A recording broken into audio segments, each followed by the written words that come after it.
মা আমি বন্দি কারাগারে, আমি বন্দি কারাগারে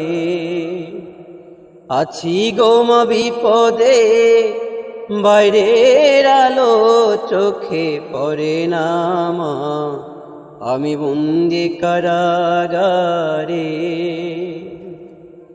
জেলখানার সম্বল থালা বাটি কঙ্গল এছাড়া অন্য কিছু মেলে না, সকাল আর সন্ধ্যা দুইটি রুটি দেয়, রুটি খেয়ে মা পেট ভরে না মা, আমি বন্দি কারাগারে, আমি বন্দি কারাগারে।